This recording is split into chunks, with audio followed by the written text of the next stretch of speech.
Luke, 34 male, and I, 34 female, had been planning our anniversary trip for months.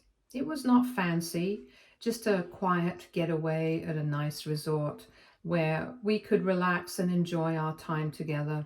We booked everything in advance and were excited to celebrate 5 years of marriage.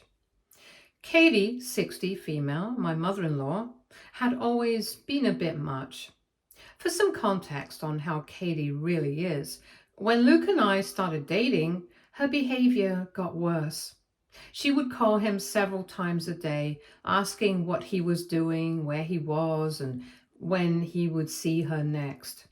If he did not pick up right away, she would flood his phone with messages saying she was worried something had happened to him. She would show up at our place without warning, using a spare key she refused to return. Luke finally had to change the locks. She criticized everything I did, how I cooked, how I decorated, even how I folded laundry. She would make passive-aggressive comments about how Luke was raised differently and how I was not doing things the right way. Anytime we tried to set boundaries, she had a meltdown. She cried, played the victim, told people I was taking her son away. She expected Luke to put her first, no matter what. The idea of him building a life without her, in the middle of it, was something she refused to accept. The idea of him building a life without her in the middle of it was something she refused to accept. The first day of the trip was amazing. Luke and I arrived, checked into our room, and spent the day relaxing and enjoying ourselves. It was exactly what we wanted. Then, on the second evening, we got back from dinner and saw Katie sitting in the lobby. At first, I thought I was imagining things, but no, there she was, waving at us with a big smile.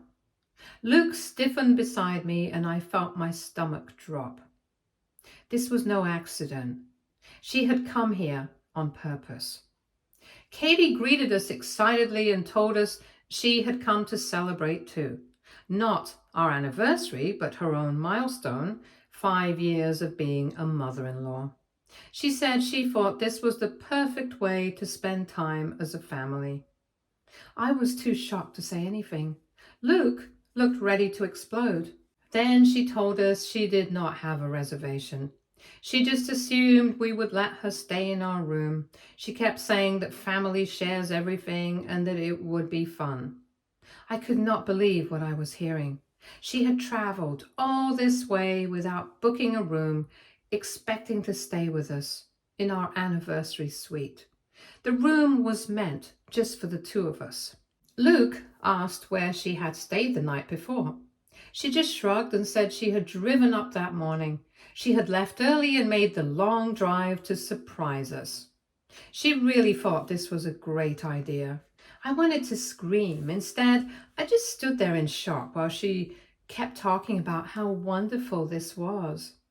She acted like we should be happy about it, and before we could even process what was happening, she picked up her small bag and announced that she was exhausted from the drive. Without asking, she started walking towards our room, acting like she was supposed to stay there.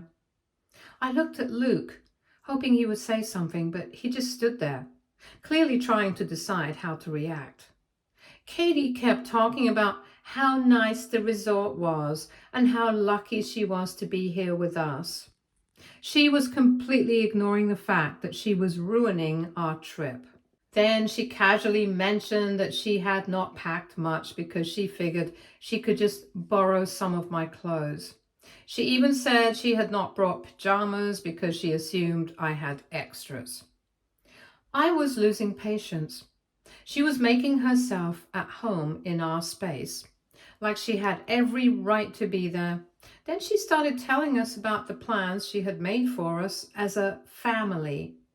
And that's when I realized she was not just staying for a night. She planned to stay for the whole trip, our anniversary trip. I felt sick. This was supposed to be a special time for Luke and me. And now his mother was here, acting like she belonged. I could not believe she had done this. Katie kept talking like nothing was wrong. She mentioned how great it would be to have breakfast together in the morning. She even suggested we wake up early and go on a nature walk as a family. I sat on the bed completely drained. Luke looked frustrated. He still had not said anything, and meanwhile, Katie had already unpacked her bag and made herself comfortable. She kicked off her shoes, stretched out, and started talking about how wonderful this trip was turning out to be. And that was how our romantic anniversary trip turned into a bizarre, frustrating experience with my mother-in-law taking over, celebrating her own milestone, and treating our room like it was hers. And she was not even sorry about it. The morning after Katie's arrival, things got even worse. She woke up acting like everything was normal, like she was supposed to be there. She took her time getting ready, used our stuff without asking, and made herself at home. It was clear she had no plans of leaving. Luke and I barely talked. We both felt frustrated, but it was hard to do anything without causing a big scene. Katie kept going on about how fun this trip was, like she had not completely ruined it. Then she mentioned she had booked a spa appointment. She did not even ask us. She had just charged into our room, and she kept saying how we would not mind because family shares everything. I was furious but held back. I did not want to start an argument. When we left the room, I felt stuck. We could not just make her leave. She had no reservation, no backup plan. And she clearly thought she could stay. But then, while we were out, the hotel staff approached us. They had flagged an issue with an unregistered guest using our room. Right away, I knew it was about Katie. The staff asked if she was supposed to be staying with us. That was the moment I decided I'd had enough. I told them the truth. She had shown up uninvited and was not supposed to be here. I did not feel guilty at all. I was too exhausted to care. Security got involved, and Katie was asked to leave since she was not a registered guest. She was furious. She acted like we had betrayed her, like we had done something cruel to her. She kept trying to argue, but the resort had strict policies.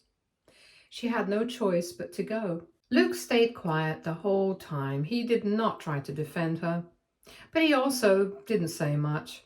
He just watched as his mom was escorted out, looking completely shocked that it had come to this.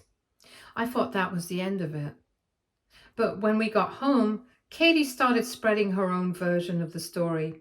She told the family I had alienated her, that I was turning Luke against her, and that I had gotten her kicked out for no reason. She left out all the important details. She did not mention that she had shown up uninvited. She did not say that she had no reservation and expected to stay in our room. She made it sound like I had been cruel for no reason, like I had embarrassed her in front of strangers. It was not long before the calls started coming in. Some family members were furious. They could not believe Luke had let his wife treat his mother that way. Others were more neutral but wanted to know what had really happened. Katie had painted herself as the victim. She told everyone that she just wanted to celebrate with us and that I had thrown her out. She said she had nowhere to go and made it sound like I had left her stranded. Luke tried to explain to a few people, but it was exhausting. Some relatives believed Katie right away and did not want to hear our side. Others listened, but still thought we had overreacted. And the worst part was that some people actually blamed Luke. They told him that no matter what, she was his mother, that she had raised him, loved him, and deserved better. It didn't matter that she had ruined our trip. It did not matter that she had forced herself into our room. To them, she was the mother, and that meant she could do whatever she wanted. Some of Luke's family even stopped talking to him. They said I had poisoned him against his mother. Others sent me messages saying I should be more understanding. It did not stop there. Katie made it her mission to paint herself as the victim. She told extended family members, even distant cousins, her exaggerated version of events. She made sure everyone knew how she had been humiliated and abandoned. Some family members reached out to Luke, guilt-tripping him for allowing this to happen. Others messaged me directly, acting as though I had done something heartless. It got so bad that Luke's aunt even tried to arrange a family intervention. She called Luke and told him he needed to apologize to Katie and make things right. And when he refused, she said he would regret it one day. Even some of Luke's siblings got involved. His younger sister messaged him saying she did not understand why he was treating their mother this way. She said he was breaking their family apart over a simple misunderstanding. Luke kept trying to explain, but Katie had already planted the idea that I was the problem. She made it seem like I had manipulated Luke into pushing her out of his life. She said I was insecure and jealous of their relationship, which was why I had done this. It was infuriating. I had done nothing wrong. Katie had been the one to show up uninvited. She had assumed she could stay with us. She had crossed the line multiple times, and yet I was the bad guy for setting a boundary.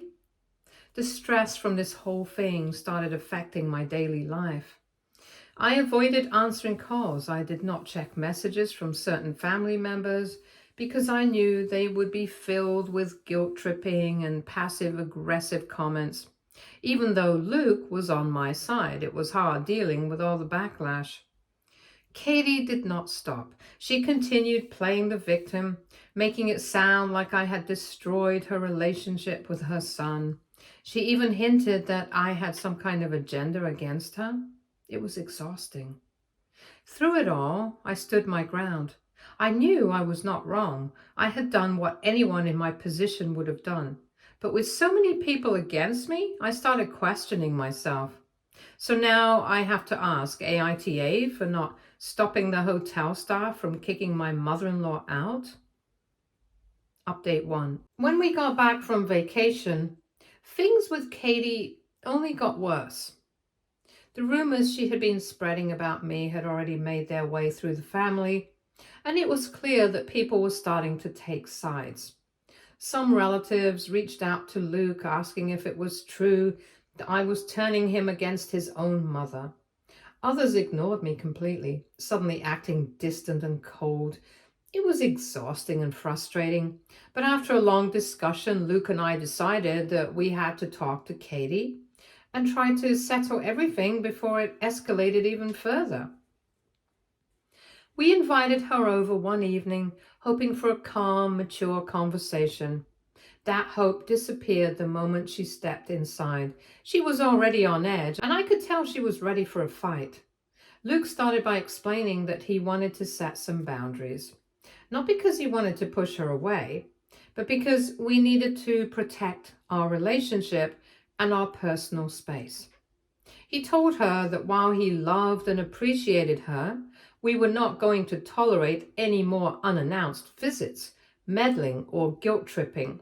He asked her to respect our marriage and stop spreading lies about me. Katie did not take it well. She immediately turned to me, her face twisted in anger, and accused me of forcing Luke to say all of this. She said there was no way he would think of something like this on his own, that he was not smart enough to see what I was doing, and that I was manipulating him. According to her, I had somehow brainwashed him into believing she was the problem, when in reality, she was just looking out for him like any good mother would. Luke cut her off and told her that he was thinking for himself, that this was his decision, and that she needed to stop blaming me for everything. But she was not listening. She kept going, saying she knew what was best for him because she was his mother. She said I was driving a wedge between them, and one day he would wake up and realize how much he had lost because of me. It was like She did not even hear a word Luke was saying. She had already made up her mind that I was the villain in her story. Then she turned to me again, her voice sharp and cruel, accusing me of ruining their relationship, of taking him away from his family, of being selfish and manipulative. She stepped closer, her fingers pointing at my chest, her voice rising with every word. I barely had time to process what was happening before she suddenly shoved me. It was not hard enough to knock me over, but it was forceful, and it sent a clear message. Luke completely lost it. I had never seen him so furious before. He stepped between us and told her that he was done. Done trying to reason with her, done giving her chances, done pretending that she was not actively trying to sabotage our lives. He told her that her behavior was unacceptable, that she had crossed the line, and that he was not going to let her treat me like this. Without another word, he just asked her to leave and never come back. She did not leave at first, but Luke was turning red with anger. And maybe she was scared, so she left. Since that night, Katie has called us every single day. Sometimes she leaves voicemails. Sometimes she just hangs up. The messages she leaves swing between furious rants about how ungrateful we are and desperate pleas for Luke to come to his senses. Some days she's sobbing, saying she just wants her son back, and other days she's raging, saying I've destroyed her family, and we've ignored every single one. Update 2. Hey everyone, it has been 2 months since I last posted. A few weeks back, we received a formal letter from a lawyer. Katie was demanding an apology and compensation for emotional distress. I laughed at first, thinking it was a joke, but nope, she was serious. She claimed that being asked to leave our trip had caused her significant emotional harm, and that Luke and I needed to make things right. We ignored it, and the claim went nowhere, but it was clear Katie was far from done. She started showing up at family events, making a scene anytime Luke and I were there. At his cousin's baby shower, she burst into tears the moment we walked in, wailing about how she was cast aside by her only son. The room got uncomfortably quiet. No one wanted to deal with her theatrics, but she would not stop until people started reassuring her. Luke and I left early. Then came the letters, pages upon pages of handwritten rants about how I had stolen her son, how she had sacrificed everything for him, and how she would never forgive me for replacing her. Luke refused to read them, tossing them straight into the trash. When all else failed, she went for the nuclear option. Contacting my job, my boss called me into his office one afternoon looking deeply uncomfortable. Apparently, Katie had called HR, claiming I was mentally unstable and should not be working in a professional environment. Luckily, my boss knew me well enough to see through the nonsense, but it was humiliating. Luke had had enough. He sent her one final email laying it all out. We are done. If you continue this harassment, we will seek legal actions. Do not contact us again. Then he blocked her on everything. It didn't stop there. Katie turned to extended family and even some of Luke's childhood friends, spinning wild stories about how I had manipulated him into cutting her off. Some bought into it and some did not. It didn't matter to us anymore. Then came the anonymous messages. At first they were stable, cryptic warnings about not coming between a mother and her son. Then they got aggressive, accusing me of being a gold digger, a home wrecker, even a cheater. I blocked every number, ignored every fake email, but they kept coming. I knew it was her. One day, Luke's car was keyed in our driveway. Deep scratches covered the entire side, and someone had left a note under the windshield wiper. Karma comes for home wreckers. We installed security cameras after that. A few days later, someone tried to slash one of our tires, but they ran off when a neighbor spotted them. We never caught them, but we had our suspicions. The families started distancing themselves. Some did not want to take sides, and some believed Katie's version of events, and others just did not want to deal with the drama. Luke's aunt, who had always been neutral, pulled me aside at a family gathering and said, "You know, she really believes you ruined her life." That sent chills down my spine. Then Katie showed up at our house. She banged on the door for a solid 15 minutes before Luke finally opened it. I stayed in the hallway listening. She sounded desperate. She begged him to come back to his real family and wake up before it's too late. Luke told her to leave. She did not. She just stood there crying until he finally shut the door in her face. After that, she ramped up the online attacks. Fake social media accounts popped up, posting nasty things about me in local community news. She even emailed my friends, trying to turn them against me. Most ignored it, but a few reached out to ask if I was okay. Luke was exhausted. He barely talked about her anymore. He went from anger to disappointment to something else. Something close to indifference, but not quite. More like grief. I knew he missed the mother he thought he had, but that person did not exist anymore. Maybe she never had. One night we got a call from a family friend.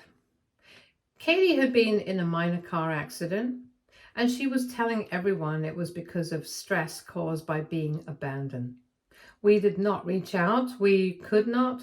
We knew any interaction would just open the door for more manipulation.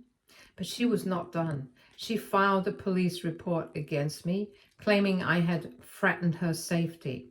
The officers who came to talk to me seemed almost embarrassed to be there. They knew there was no evidence, nothing to go on, but they had to follow protocol.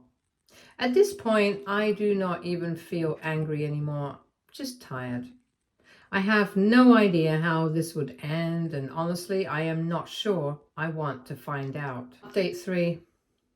A few weeks ago, I got a message from an unknown number. It was a long, emotional text about how families shouldn't do this to each other. I did not need to guess who it was. I blocked the number without responding.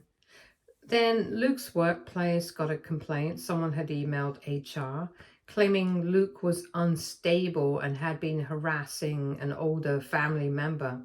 It was ridiculous, but HR still had to investigate. Luke was furious, but truthfully, his boss knew the situation and dismissed the complaint. We had no proof it was Katie, but we knew. That same week, we started getting weird calls. Sometimes no one would say anything, just breathing on the line. Other times it was someone asking for random names and pretending they had the wrong number. It happened at night, early in the morning, even at work. Then last weekend, we went out for dinner. Just as we were getting our food, I saw her. Katie was sitting alone at a table near us, staring. She was not eating, just watching. My stomach dropped. Like I saw her too, and I could see the tension in the face, and we had to ignore her and finished our meal. But it ruined the night. Things only got worse. A few days later, we found out she had been contacting Luke's friends and extended family, telling them I was controlling him and keeping him from his real family. People started reaching out, asking if Luke was okay. Some were supportive, knowing Katie's history, but others believed her. It caused tension, and Luke was exhausted from constantly defending himself. Then one evening, we heard a knock at the door. When we looked through the peephole, it was Katie, and she was not alone. She had an older woman with her, someone we did not recognize. We didn't open the door. Instead, we watched as she stood there talking loudly, saying things like, "I just want to see my son," and "He won't even let me in." It was clear she was trying to make a scene. Eventually, she left, but we knew it would not be the last time.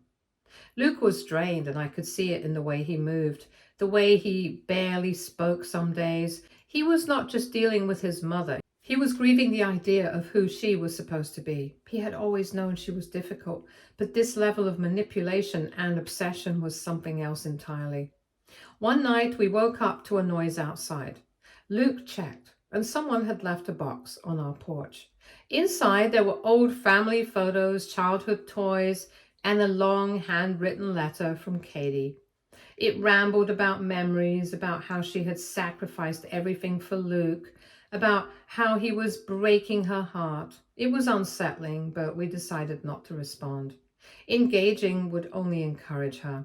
The final straw came when Luke got a call from his HR department again, and this time it was not just an email complaint.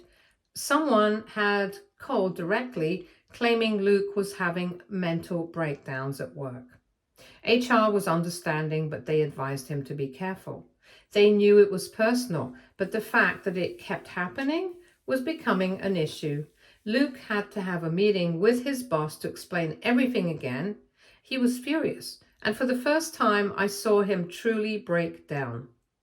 We knew we had to take legal action. A restraining order was not easy to get, but we gathered everything: texts, emails, the lawyer's letter, the false complaints, even the footage from our doorbell camera when she shows up. Our lawyer believed we had a strong case. The process was stressful, but we pushed through. When the restraining order was finally granted, we felt some relief, but we also knew it was not over. Katie would not just stop. Now every day feels like we're waiting for the next move. Luke has changed his number. We have security cameras. We've been considering moving, but the hardest part is knowing that she's still out there, still thinking about us, still waiting for another chance to force her way in. Update 4. We thought the restraining order would be enough to keep Katie away. At first, it seemed to work. Things were quiet and we started to relax, thinking maybe she had finally accepted it. But then small things started happening. She sent letters through other people, distant relatives, mutual acquaintances, even people from her church. Some showed up at Luke's workplace, others were left in our mailbox with no return address. They were not threatening, just full of guilt-tripping and pleas for contact. She wrote about how much she was struggling and how she could not believe her own son had abandoned her. We ignored them, though it was not easy. Then one evening, we noticed someone had been near our backyard. The security camera caught a shadow passing along the fence. It was not clear, and we told ourselves it could have been an animal or a neighbor cutting through. Still, it put us on edge. A few days later, Luke's car was keyed in a parking lot. We could not prove it was her, but the timing felt suspicious. The police took our report, but without evidence, there was not much they could do. That was when we seriously started considering moving. Eventually, we found a new place in a different town. We only told close friends and changed our phone numbers. We hoped that by cutting ties completely, Katie would finally move on. For months, it seemed to work. No letters, no unexpected visits, nothing suspicious. Slowly, we started to feel normal again. We were not constantly looking over our shoulders or dreading every unknown number that called. Then, through a relative, we heard that Katie had moved in with a cousin, and it was out of state. She had apparently been struggling financially and needed help. She never reached out again, and maybe that meant she had finally let go. Even though things quietened down, we still felt the effects. Luke had trouble sleeping for a while, and I found myself double-checking the locks at night more than necessary. It was hard to shake the feeling that something else might happen. But as time passed, with no new incidents, we gradually stopped worrying. Then, 6 months later, we got a package on our doorstep. There was no label, no return address, just a plain cardboard box, and inside were old photos, childhood drawings, and even some of our wedding pictures. It was not a direct threat, but it was unsettling. We contacted the police again, and they took the box evidence, but there was not much they could do. There was no proof of who left it. They advised us to keep an eye out and update them if anything else happened. After that, we were on edge again, but nothing else happened. No more letters, no packages, no strange occurrences. Maybe it was her last attempt to reach us before finally moving on. Or maybe she just got tired of trying. A few months later, a relative called and told us Katie had been hospitalized due to health issues. She was in critical condition and later moved to a care facility out of state. We did not visit, and neither did most of Luke's relatives. After a few weeks, we learned she was not coming back. At first, we did not feel relieved, just drained. We had spent so long worrying and looking over our shoulders, expecting the worst. Now that it was over, it did not feel real. We still check the locks every night. We still hesitate when an unknown number calls, but life has finally settled down. And for the first time in a long while, we feel like we can breathe. Hopefully, this really is the end. Update 5. A few weeks after everything had gone quiet, we received one last letter from Katie. It arrived in the mail with no return address, but we knew it was from her the moment we saw the handwriting. Unlike her previous letters, this one did not try to guilt trip us or demand anything. Instead, it was almost resigned. She wrote that she had finally realized we were not going to let her back into our lives. She blamed us for ruining her life, saying that cutting her off had left her completely alone.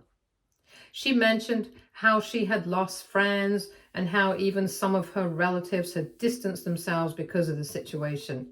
It was clear she was bitter, but for the first time, she also acknowledged that she needed to focus on herself. She said she was getting help, though she didn't go into detail, and that she had decided to step back. At the end of the letter, she wrote that we do not need to worry about her showing up again. She would stay away, not because we wanted her to, but because she had no choice. It did not feel like closure, but it was something, and for now, that was enough. Stay tuned for more stories from our girl relationships.